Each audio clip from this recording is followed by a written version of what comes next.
Hey, Patricia.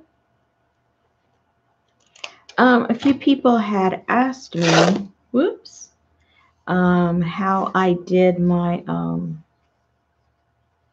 fabric washi tape, and I was making some, so I figured, well, it was a little quickie. Hey, Scotty. So I get my scraps. I mean, it's so simple,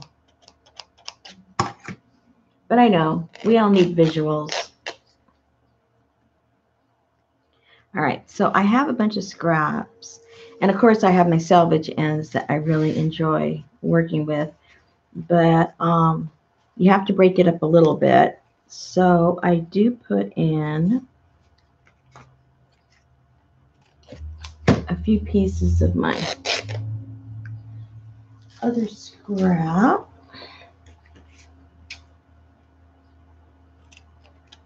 So I cut those up first just so that I have, whoops, so that they're ready. Once I got that tape out there, I don't really want to be cutting stuff.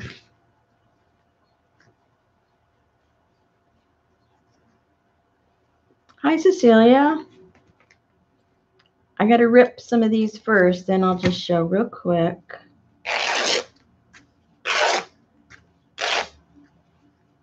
How super simple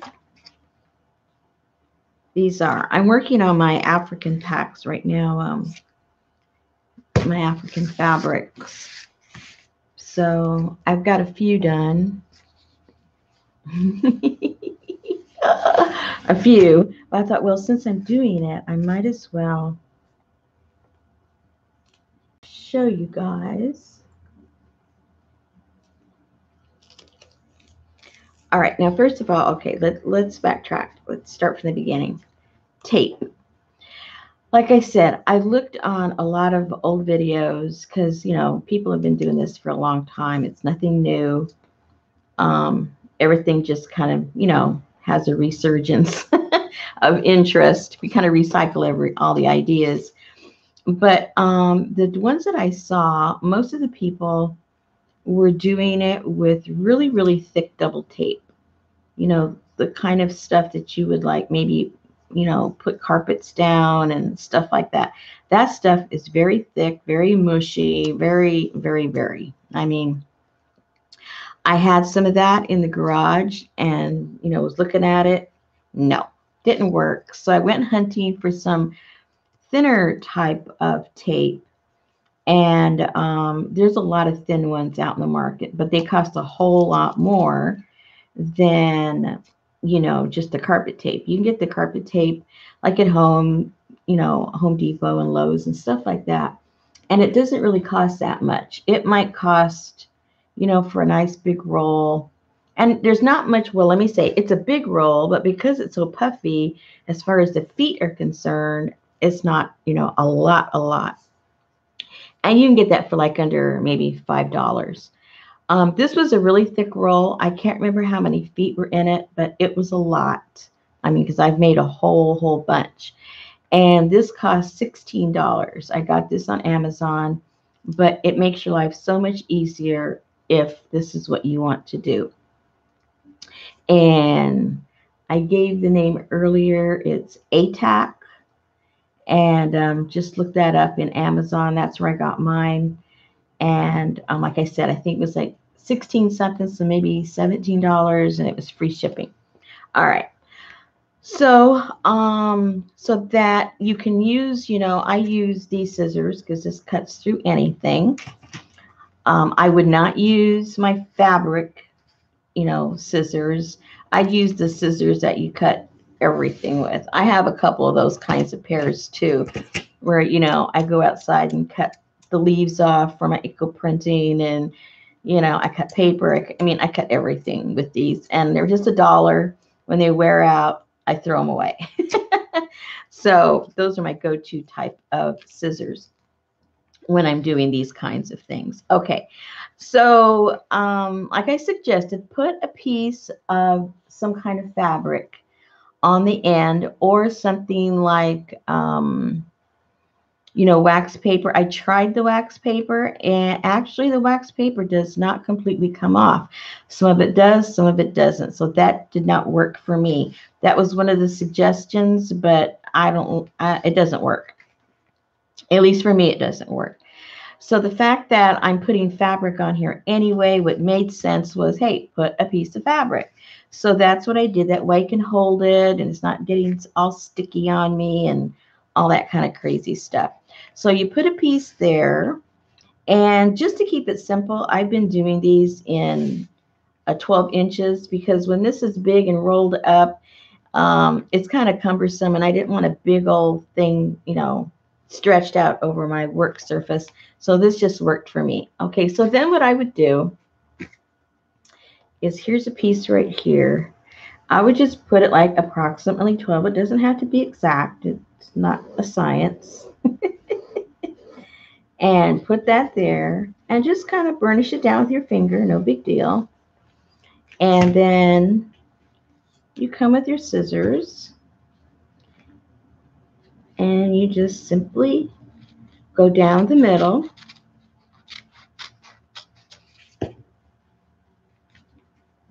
And now this one's all ready to go. You don't have to worry how to lift it up and where to find the end. It's there ready for the next one. Okay. So then now you have this here. And then I just start getting scraps because you've already got, your ends going. And so I cut this, and I'm the type, I don't like fussy cutting. I don't like straight edges. I don't measure anything. The sloppier it looks, the happier I am. So that goes right there.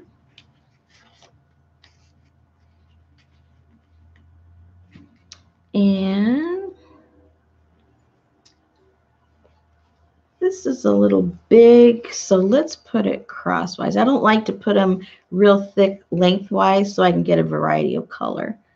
But I don't mind it going this way because it's a smaller section. So let's put that there.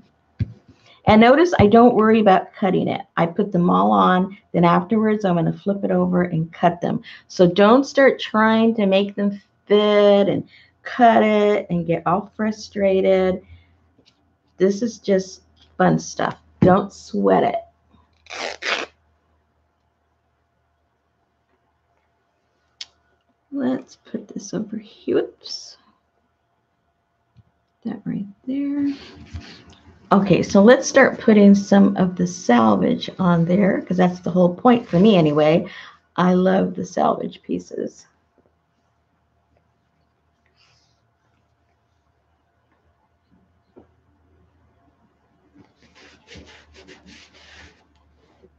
All right, so now when it comes for this section right here, like I said, I don't measure, but I look for something that kind of sort of fits.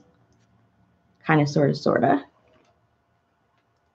And I let it overlap. I don't care. I like that look myself. Again, it may not be your look, and you may want to cut it, but I don't worry about any of that. And then this, I'm just going to move it over because this is all sticky and it's going to stick down. And just rub it down a little bit. And there you go. So now we have a little spot here. It's almost like doing a little puzzle, but you get to make up all the pieces, so it's going to work. You get to cheat, basically. All right, let's put something kind of bright and wacky here. Now here I might, halfway sort of eyeball it and see what'll fit. And then put that right there. Rub that down a little bit. Oh, sorry. I'm not looking and seeing if anybody's asking any questions. I got like whoop right into it. Sorry about that. I'll look up in a second. I'm on a roll, people. I'm on a roll. Ooh, look at this pretty purple one. This one's pretty. Okay, so then what I would probably do is line it up on this end.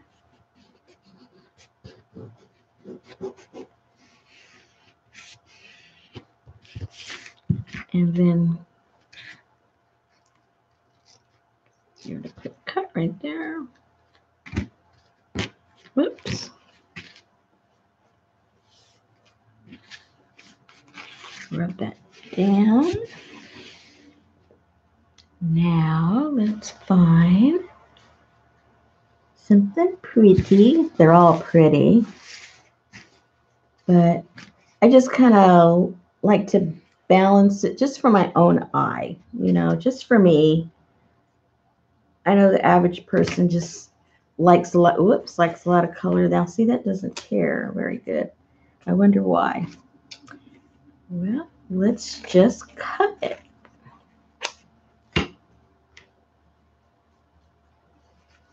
Right now, you lift those little corners up a little bit right there.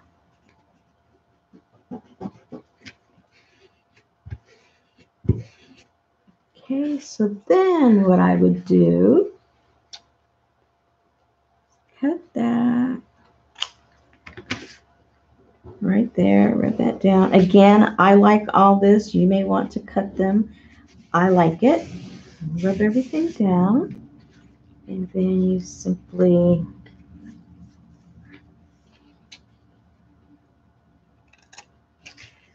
turn it over. And I don't cut it super close because, like I said, I like all the rough edges, and I don't like it necessarily straight.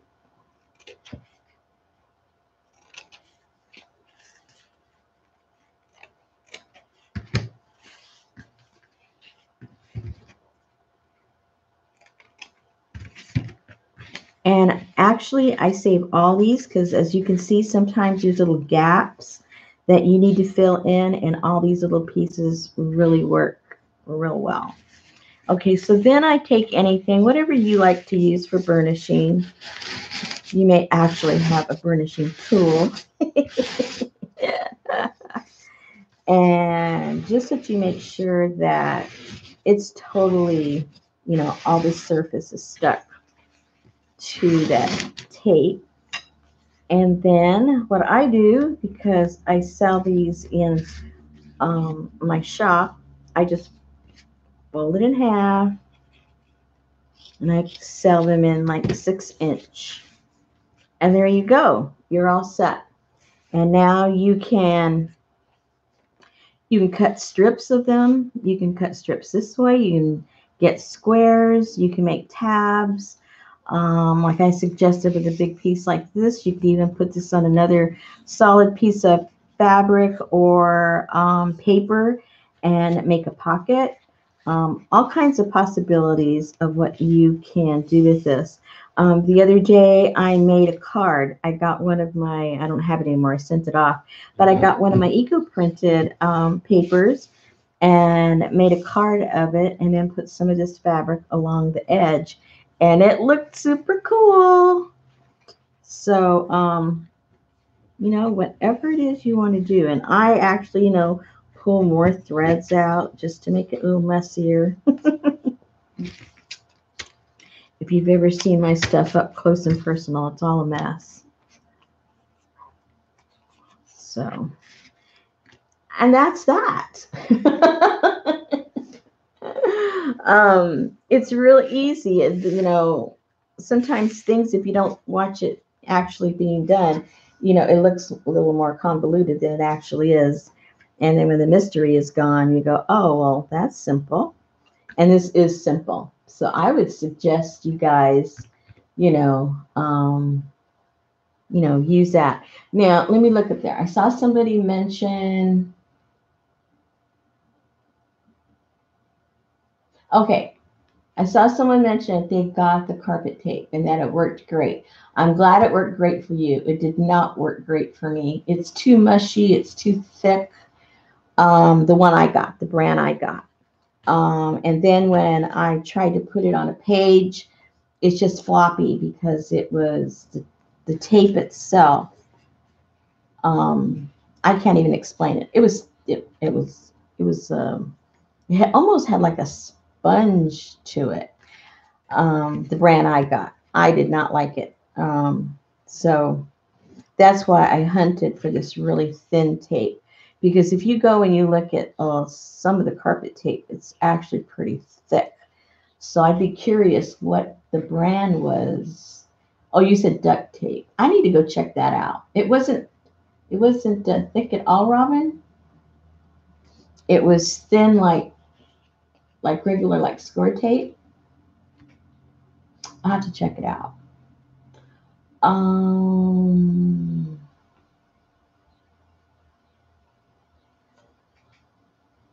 Maybe I've been buying the wrong carpet tape because I don't like it. I don't like to work with it. It's like I don't know. I can't even explain. I don't like it. So I must be getting the wrong brand if you ladies like to work with it. Because okay, great. I'm gonna go check it out. I have to go shopping tonight. So I think that might be one of the things I look at because do you remember how much it cost, Robin? Because this was I think like I said, I think it was like 16 and change. It was $17, but it was pretty thick. There was a lot. I mean, I've made oodles and oodles and oodles of this already. I don't know how many feet I've used. And there's still some left. So it did have quite a bit in there. So, any other questions, ladies? Okay, great. Well, I've just been looking at the wrong brand then. Where do I get these? Well, to tell you the truth, some of these I have had forever and just never used them. I mean, I've had them forever. When I say forever, I mean forever. And then I had a friend a couple of years ago. She knew I love these fabrics, and she had gone to Africa, and she bought me a slew of them. Wow, she didn't. I paid for them. She went on she shopped me. Let's put it that way. She shopped for me, and so that's where I get mine. But one time, it was a very rare time. One time at the I forget what fabric store it was, but I'm talking about like 5 years ago. It was at a fabric shop, and I actually saw they had like about 6 or 7 different kinds of the fabric, and I thought, okay, are they just kind of mimicking it, or is it really African fabric? Because they can, you know, copy the prints and stuff like that to a certain point. But if you notice, real African fabric, as far as my experience, is they're waxed. And when you get the fabric, well, some of these I had washed and some I haven't, but they have a wax over them that makes this crisp, almost like what we would think of like a starch. And that's the feel it gives. And so when you look on the salvage, it's going to say wax. Like, see this one also. Most of them are going to let you know that it's authentic. See, if it doesn't say something like that, then they're just copying the, a print of it. And see, some of them are even block printed. And so that's what you would look for if you want. I mean, if you're interested in it being authentic, it doesn't have to be. But if they're selling it as African, it needs to, show all of these, all that kind of information. So anyway, so what was my point? I already forgot what my point was. I think I need a sip of my coffee. Hold on. Okay, so anyway, yes. So I was at a fabric store and I saw some of the prints and I go, are they or aren't they? And they were. They were authentic. So I got some there. But since then, I haven't seen any. And fabric stores these days, they're like a dinosaur. You can't find them anymore. They just close up. And You know, in reality, I can see why they closed because let me do one more on chit chatting. I can see why they closed because I remember one day I had not bought a pattern. I'm not exaggerating in probably 15 years, you know, because I stopped that kind of sewing and I was doing other things. And so just, you know, just to be nosy, you know, I started looking at one of the books. I almost had a heart attack when I saw what they charged for a pattern. And so by the time you got the pattern, and then you know with fabric, how expensive that has gotten over the years, you add that before you've even started sewing, you've already spent like 50 bucks. Well, you got to really love to sew and not just take those 50 bucks and go buy yourself or, you know, have that included in the price of whatever little outfit you want to go buy. I mean, who does that anymore? And who knows how to sew anymore? Who teaches their children to sew anymore? And who even wants to learn how to sew? So I can see how those stores are just, you know, closing up, and it's harder and harder to find fabric shops.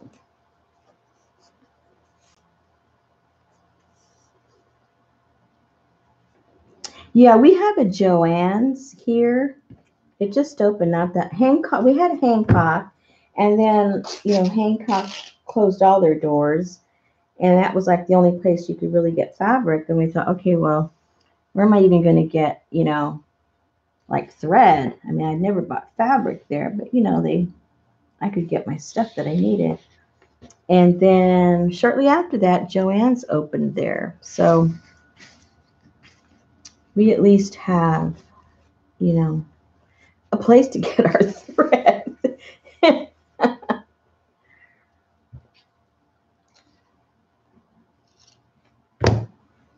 CJ.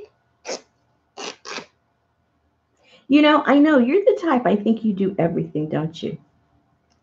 Sounds like you enjoy doing a lot of different things.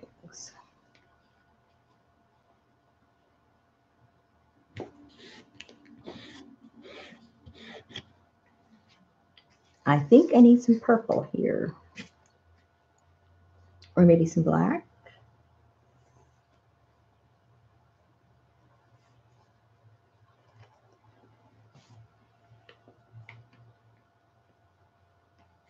You know, I got really spoiled living on either coast, and now that I'm in the middle of the country, it's like um, nobody knows we're here. You can't find anything.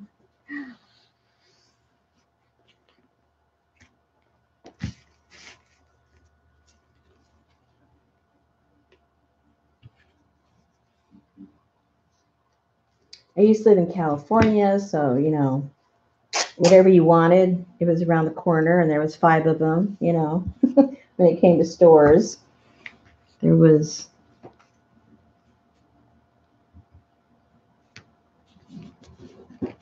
shopping everywhere. And then I lived on the East Coast, everything everywhere. And then I lived in Chicago, everything everywhere.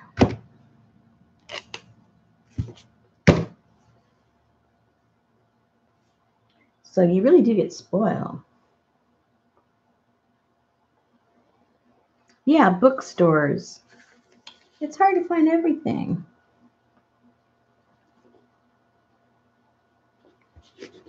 Now we have some really cute independent bookstores around here. So at least we have that. But then, you know, all your bestsellers and stuff like that, you know, you can get those at the library. And they're usually out, you know, like the first week. At least at our library, you can get them right away. So it isn't like you have to sit and wait while everybody else has read the book and you don't know what's going on. Let's find some other bright colors. Let's see. What do I have here? Ooh, this one's pretty.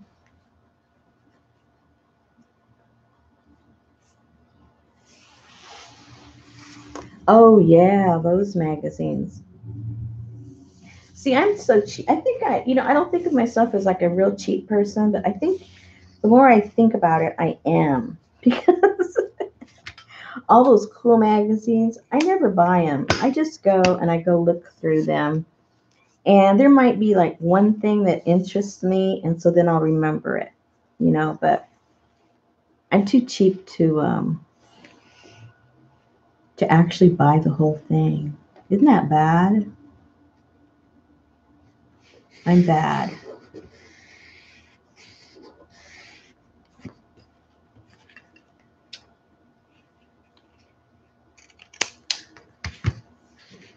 And then I get kind of spoiled because at our library, a lot of people bring magazines and they just put there on the table and you can take them for free. So my husband, he's like a library fanatic. So I can always count on him to stop at the library for something. And he's always, he knows my taste when it comes to stuff like that. So he's always picking something up for me.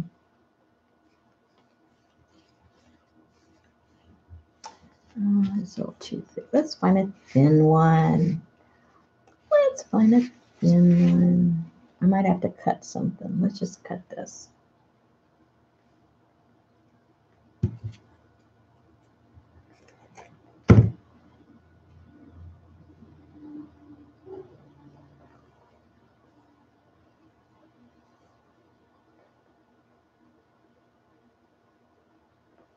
Yeah, exactly.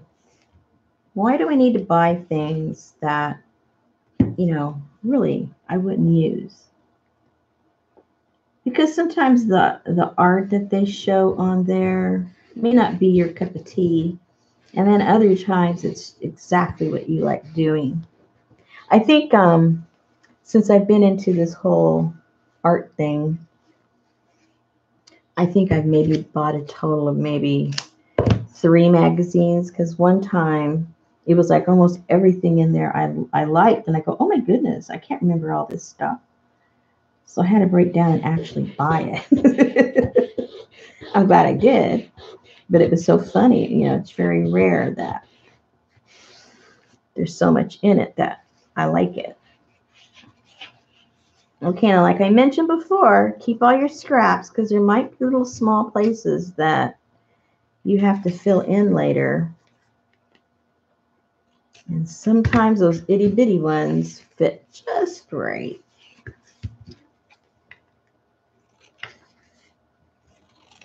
And sometimes just the threads, you might pull some threads out, keep them in a little pile while you're doing this. And sometimes just the little threads will cover up because you don't want the exposed tape,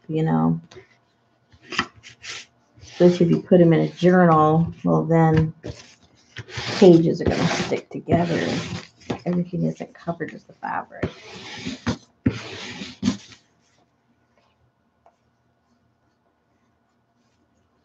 Oh, yeah, I remember Borders. Sit there, have a cup of coffee, listen to music. They sold music too, right? Not just books.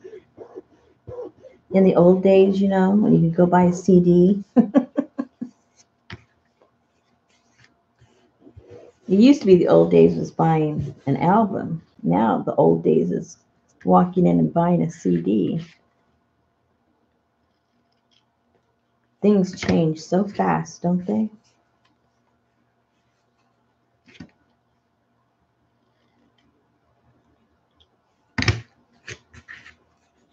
Okay, another one done. These are fun. It's kind of like brain dead activity.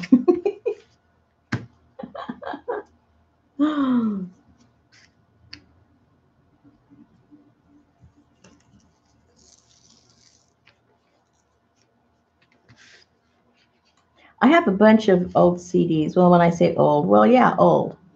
Um, And I love to play them over and over. And the kind of music I get, well, used to get, I don't hardly buy any more.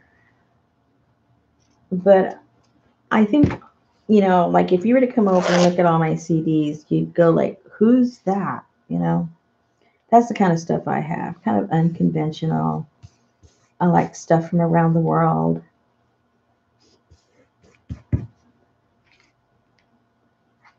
I'm not really a top 10, not even top 40.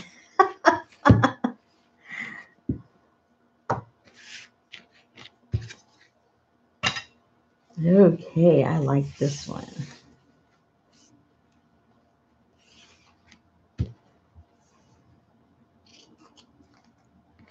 Let's put this one right in the middle and work around it.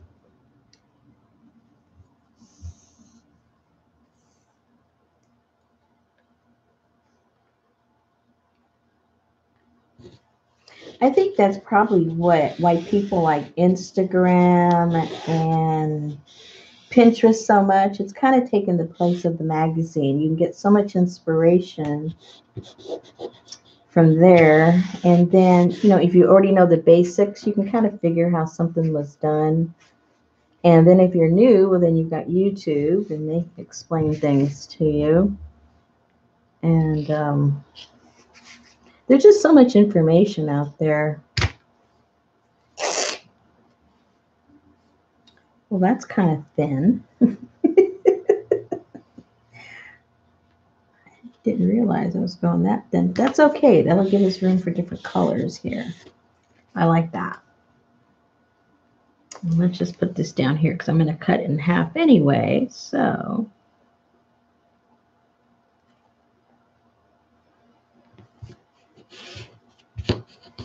now see there's a, a tiny, tiny little V right there that didn't get covered up. So what I do is I just get one of the little scraps, stick it in there, and voila. No glue exposed. Let's see.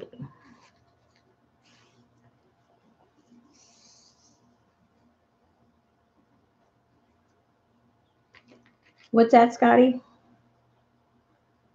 Why what?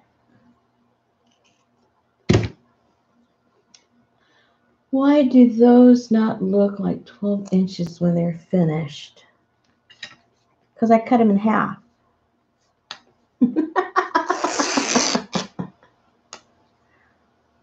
Is that what you mean? I'm not sure what you mean.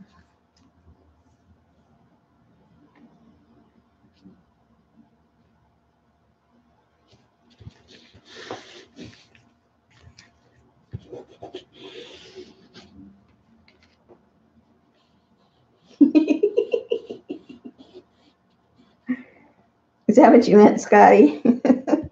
I mean, I don't mean to be sassy or anything, but is that what you mean?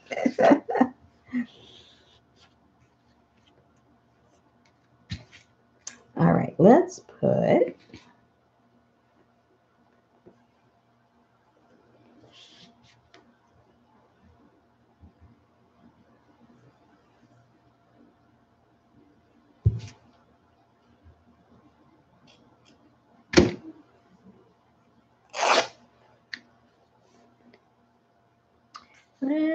what? Let's put this. Well, that's kind of thick.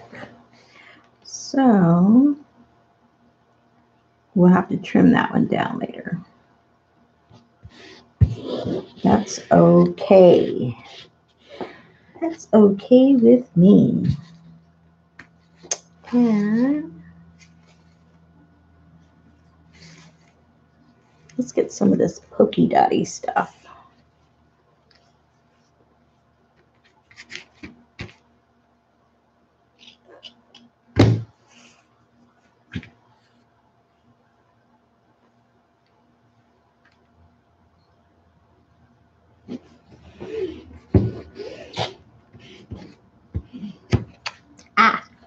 Sticky.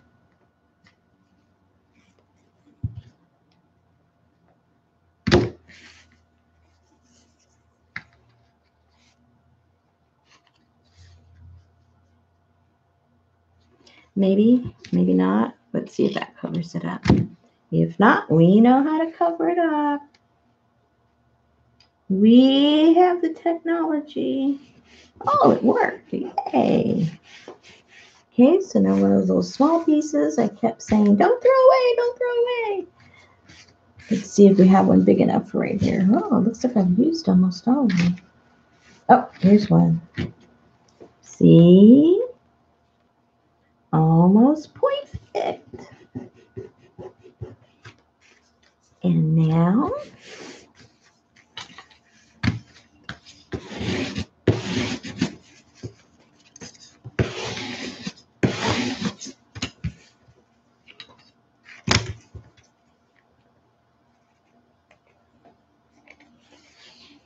these are kind of dull for our fabric.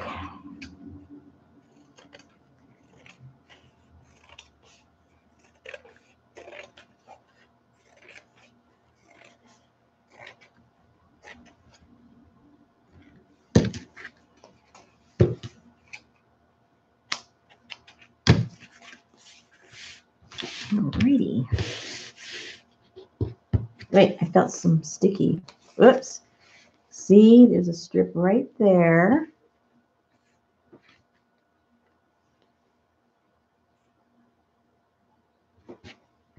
I didn't see that. Why didn't you guys tell me? And a little spot right there.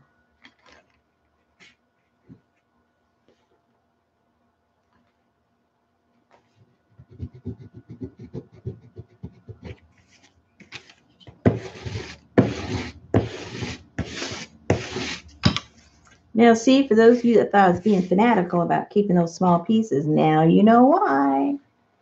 Ta-da! Perfect. Okay, watch, Scotty. Look how miraculously they look so much shorter. Ta-da!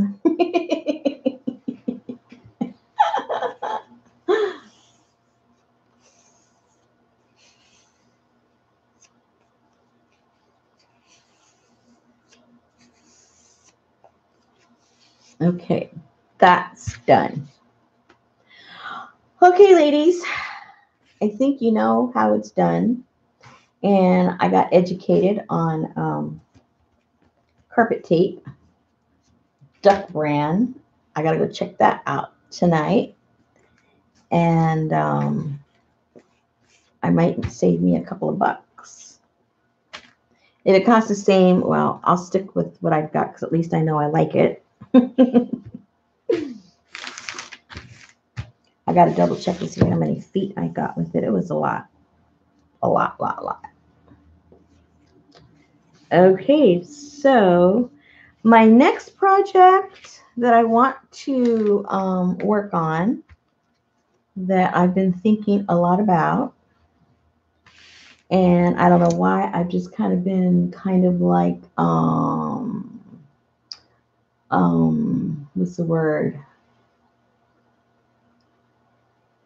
Kind of like, I don't know, just like hitting a wall or something. It's like, I don't know where to, yeah. I have a lot of ideas for this journal. I just don't know where to start. That's what I'm trying to say. But last night I was thinking about it and I said, hello, start at the beginning, because it's really going to be a story about myself. And so I thought, yeah, because the kind of journaling I do, as you all probably that, know anything about me, is I don't write anything down. I glue a lot, I draw, I sew, I make journals, but I don't really, I'm not, the kind that writes down into a journal. And the reason I don't do that, well, there's several reasons. One basic reason is when I stop thinking and get a piece of paper and get a pencil, I go blank. I just every thought in my head just disappears and I can't write anything down. The second is that writing is very frustrating to me because I have dyslexia. And so for some people, writing and reading is relaxing. To me, it's extremely frustrating because it takes like 200% concentration and it almost gives me a headache. So I find no pleasure in sitting down and just writing my thoughts because my thought at that time is I want to tear this paper apart and step on the pencil. That's my only thought.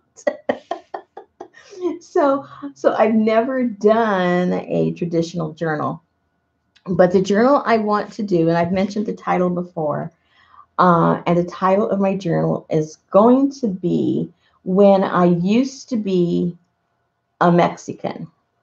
And that is the title of my journal. And if you follow the series, I'm not going to explain anything to you right now, but if you follow the series, if I ever start it, but I'm telling you this so I can kind of force myself to start it. But the title is, yeah, When I Used to Be a Mexican. And I think I hope you'll find it interesting.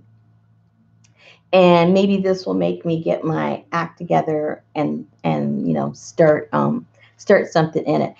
And I think one of the reasons I'm kind of hesitant, it's like the format. This is what my head's kind of spinning. I got all these ideas, but it's like the format because, like I just said, I'm not going to sit down and write stuff down. So I have to present that information of what I want to put in there in a way other than that. And so that, I guess, is the real challenge, which is good. I like challenges as long as I don't have to read and write. So that'll be it. See, in 100 years from now, maybe my glue books will be worth something. I love doing them. I have so much fun. Let me see. I got one here behind me that my favorite one. Well, my two favorite ones. Oh yeah, I'll show all my favorite one. My two favorite ones. I just got like old scrapbook paper and trashy paper that was all over the place, and just simply I just found them. It's just a regular stitch, but I did it in colors, and I've shared this before because it is my favorite. Is my black and white one. I've started a new one, my Get a Spine journal. That's also black and white. But I just find such beauty in the different shades. I'm sure Mary can appreciate it, because she draws and she uses inks and she knows how dramatic, just a different shading of blacks and grays can be and how dramatic those can be. But I just find a lot of comfort. I find it's very soothing just to get things out and glue them down. And it's relaxing to me. I guess just the way, like for other people, reading a good book or sitting down and writing their thoughts is relaxing.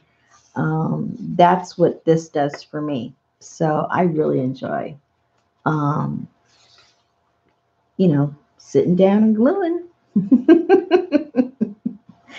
And this particular one is not a theme of, thoughts or ideas or anything. It's just the colors, the shading the of the pictures spoke to me. And so that's all really that this is. And then my Get a Spine journal, it's black and white also, but with a little, like this one, a little splash of red in it. I always like that little shock factor. And that's that. And then the other one that I liked, again, more on the muted tones, was this beige colored one. So it had different shades of brown, basically. Oh, there's that poor bird again. Oh, gosh. I know you guys can hear him. Because when I watched one of my videos back, and like, oh my goodness, he was so loud. Oop. Poor thing. But anyway, so I would suggest if if any of you out there have not done a glue book before, you might also find it soothing, because I don't fussy cut. If you notice, most of these I just tear them and glue them. I tear a lot, so I'm not one of those fussy cutting girls out there that do a beautiful job. And even if you put the page upside down, it doesn't bother. See, when I put this together, that's a tree. Did I care? No. So, no, I didn't care.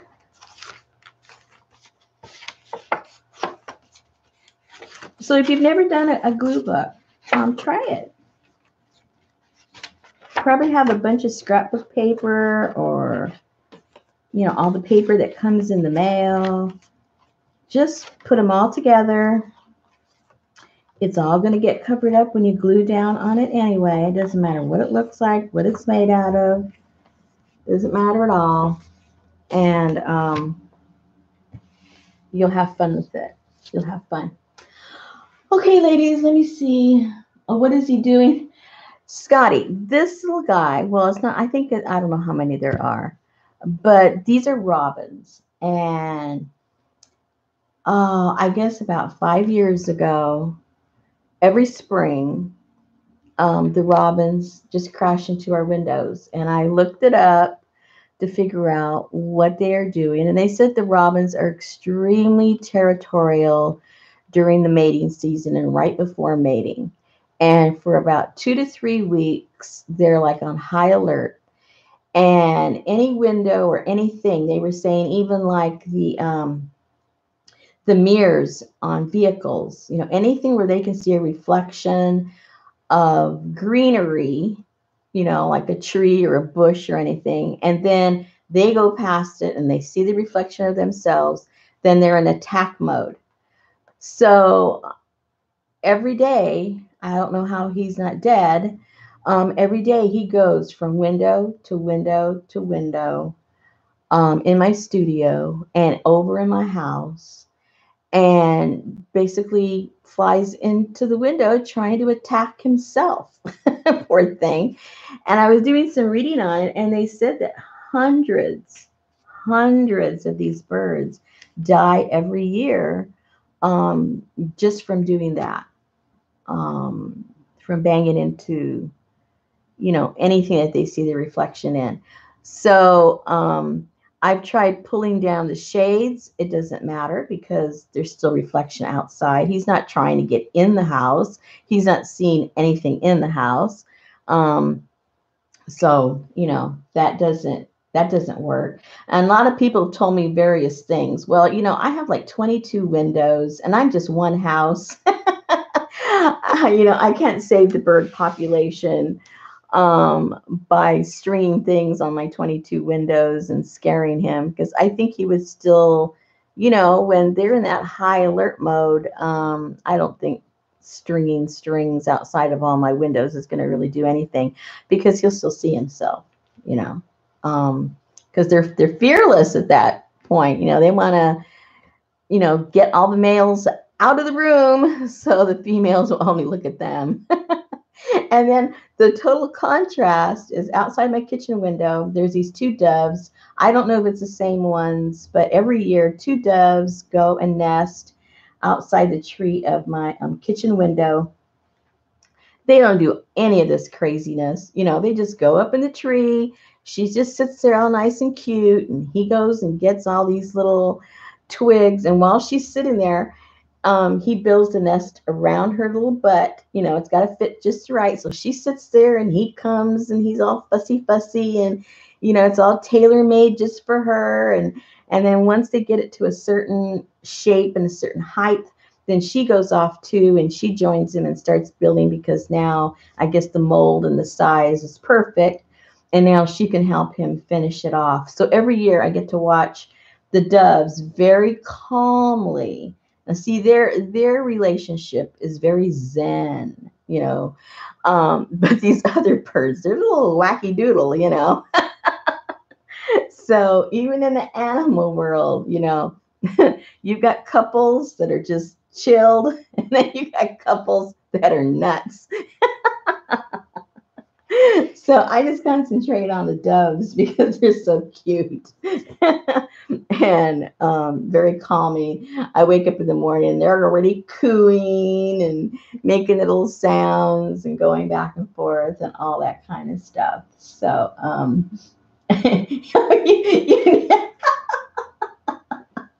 yeah, I know. There's not too many guys that are willing to build a nest around our butts. Those guys, when you find them, you keep them. Don't let them get away. All right, ladies. Thank you for joining me. I hope you try. I hope you try and make these. These are fun. And if you're not into that, maybe you can get into some glue booking and have some fun. And then be on the watch out sometime when I put a posting on my YouTube, something about when I used to be a Mexican. All right. All right, just to tickle your little ears and get your anticipation going. And that in turn makes me have to get me going and actually get it started. Okay, thank you, ladies. And I gotta go check out carpet tape. Talk to you guys later. Bye.